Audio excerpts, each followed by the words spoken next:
Alright, we're here back again.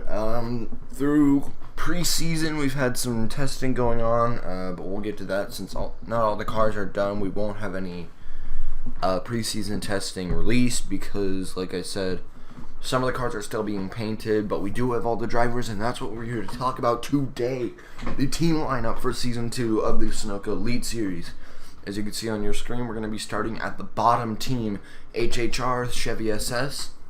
Running Laughter, Stu Cole as the team owner, or team leader, I'm not exactly sure, or both.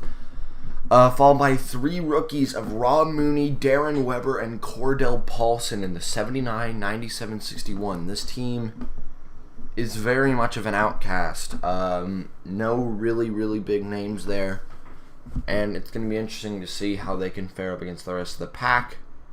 We then go up and look at Spark Auto Racing. The next one up, led and owned by Josh Trainer, with the rookies of Sebastian Morandi and the Mid-Ohio vet, Hans Windhelm, who drove for William Brock Motorsports in Mid-Ohio and was able to get a ride on Spark Auto Racing, along with Ryan Monaco, the only non-rookie on that team.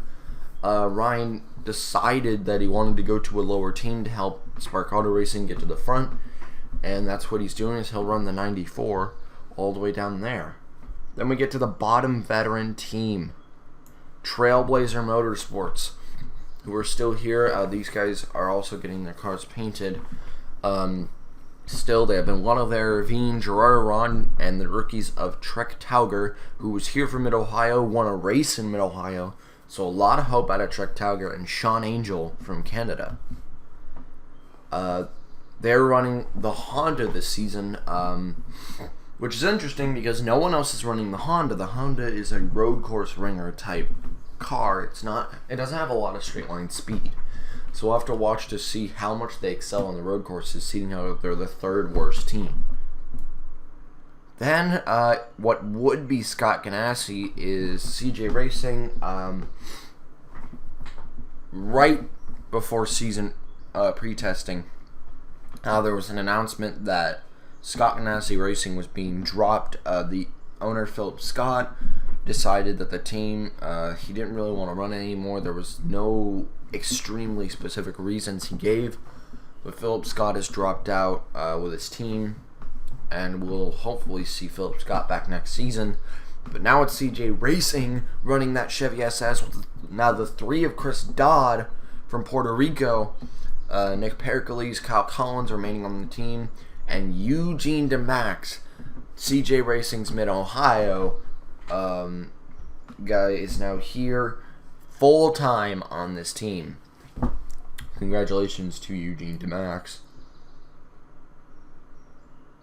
As then we move on to Clever House Racing, who had only decided to rejoin in just a little while ago, close to the start of season pre-testing, pre-season testing, and they're back once again. Lorenzo Log now leads the team, the veteran on this team who got one win at Paris last season. He is back once again on this team, along with three rookies. Annie Thomas in that 82, the first female, and I believe the only female driver in the field. Annie Thomas will drive the 82 car, Pinocchio Young will drive the 11 car, and Johan Arndt will drive the 05. Then it's Red Stallion Racing, who recently got completed with a pretty strong team on their hands. They got Roman Rahal leading and owning the team once again. He will drive the 13 car. Aiden Shepard back again, the two-time winner, one of two-time winners, well, four technically, with three-time winners. Along with Zach Smith returning this season as well to Red Stallion after getting, I believe it was 7th in the championship. Ended on a good note for him, and William Duncan joining in, who was the replacement driver for Tyler Avery last season after Tyler Avery got injured. Duncan drove well, got a win at Mid-Ohio, and was given a ride on Red Stallion, the 5th best team. Then we move on to Team Flame Racing, Now, there's a conundrum, and we'll talk about that later, but we'll go over the teams first. Team Flame Racing, driving that Ford Mustang. Their cars are completely painted. They have everything ready and set to go. Leading the team, once again, Scott Roush.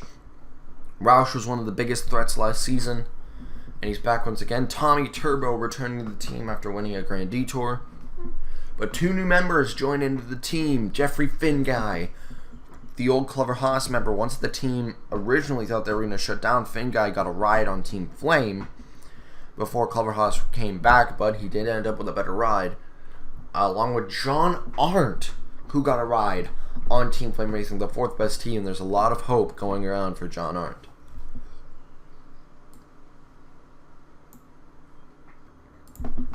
Then it's on to Vance Caldwell's team, Epic Motorsports, the 3rd best team on the grid, rocking new members everywhere.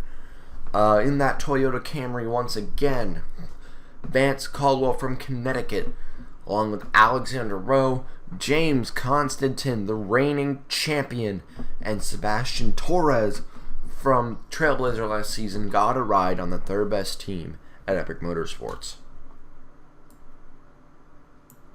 Then we're on to Fitzwater Australia Racing, with Zachary Fitzwater leading the team, and oddly, the exact same lineup as last season, as Max Anderson, Carson Bowers, and PJ Karenko return to their cars, the exact same cars, and they will be returning next season in that Dodge.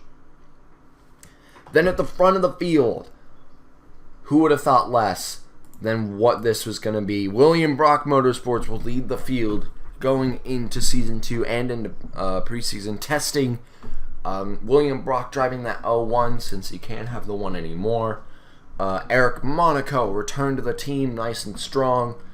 Monaco, one of the final 6, and a lot of people were very proud of Eric Monaco last season, as he also got a win to his name back at Calder Park. Paul Jackson takes the 40 car this season instead of Ryan Monaco. Since Ryan Monaco moved to Spark Auto Racing, he needed a replacement, and it was Paul Jackson who was driving the 40 car. Paul Jackson was almost in the top 5 at one time last season, and there's a lot of talk going around with Paul Jackson. Adam Vincent took that 41 after winning Lime Rock Park. His season in Season 1 went kind of downhill. The only Luxembourg driver in the field. Adam Vincent, a lot of people were surprised to see that William Brock Motorsports picked up Adam Vincent instead of some of the bigger threats, but he picked him up much earlier than we expected. We'll talk about other threats in the field in just a moment, but we need to talk about a conundrum in just a moment. Alright guys, now we get to talking about the bigger picture here. Scott Ganassi dropping out. Now that we're done with Season 1, which was the completely random season, we're now on to the season where the teams are separate. Kind of. There were some teams that were close in the championship between each other, and there would be no point in separating them by such a small margin. So there are some teams that will be on the exact same level. This includes the obvious HHR and Spark Auto Racing. These two will be even because they're brand new teams, and sorry, I've been a little nasally this morning. These two brand new teams to the grid, pretty much the exact same experience all around, so those two will start completely even this season, along with Trailblazer in their own league down there. Trailblazer has no one who's even with them, so that's going to be interesting to watch if Trailblazer can actually overtake some people anyway. This is kind of weird. CJ Racing, because of its 250 extra points, CJ Racing, Clever House Racing, and Red Stallion Racing are all close enough that the stewards are considering them to be even teams. They got the same amount of funding, and they're doing their own thing because they all have different manufacturers, and the different manufacturers do different things. But this puts out a weird conundrum here, because now we're going to see these three teams all on the exact same level as each other, and it's going to be very interesting to watch that. Team Flame Racing and Epic Motorsports as well. We all thought it would be Team Flame Racing in third, but Epic Motorsports last minute took it away. But they're still really close in points. We had to give them an even shot as well at each other. And the obvious, because they were fighting so much, kept switching that position, and they ended up pretty close to each other. William Brock Motorsports and Fitzwater Australia Racing will start on the same level for next season. Ignore the question mark for William Brock Motorsports manufacturer. Not sure why that hasn't rendered yet. It's Chevy. They will be running the Chevy SS. Fitzwater running the Dodge. Chevy's one of those cars that's better all around. And I'll talk about all that in a minute. I shouldn't get ahead of myself. So yeah, the ranking system is still kind of here, but it's kind of not. It's just based on how close people were in the championship. So it's William Brock Motorsports, Fitzwater Australia Racing, Epic Motorsports, Team Flame Racing, Red Stallion, Clever Haas, and CJ Racing, Trailblazer on its own, and then Spark Auto Racing, HHR. If Scott Ganassi was still here, Trailblazer and Scott Ganassi may have been paired up, but with Scott Ganassi leaving, this leaves Trailblazer out on its own. That's just to clarify. Now let's get to talking about the manufacturers, now that I'm not getting ahead of myself here. Each manufacturer has its own special upskill and downskills here and there. We'll start with Chevy, because Chevy is the one that's right in the middle. Chevy's good everywhere, but it's not excelling. That's where the ratings come in the best. Chevys include William Brock Motorsports, CJ Racing, and HHR. The three Chevy teams on the grid. They will be more even. How they'll do is based on their ratings more. Ford has a lot more. Ford is a preferred road course, but it's not intense road course, as it can still work on a speedway. But it will have more road course capabilities than the Chevy and less speedway capabilities than the Chevy. So Ford is going to be right there still with Chevy, but Ford Fusions are run in Spark Auto Racing, Clever Haas Racing, as those two teams are kind of connected. And Team Flame are also running that car. Like I said, they'll excel there. Toyota, the exact opposite. They excel more on the speedways, and they do not excel as much on the road courses as kind of expected that. You should have all expected that. Dodge is a weird scenario. Dodge is really good on the speedways. Dodge, they don't perform on road courses. They don't have a lot of downforce in the car. But their straight line speed is absolutely incredible with those cars. As like I said, through preseason testing, it's already been shown that Fitzwater Australia Racing is amazing on that straight line speed. And it's going to be interesting to watch. Can William Brock Motorsports overtake them on those road courses where the Dodge does not have the advantage?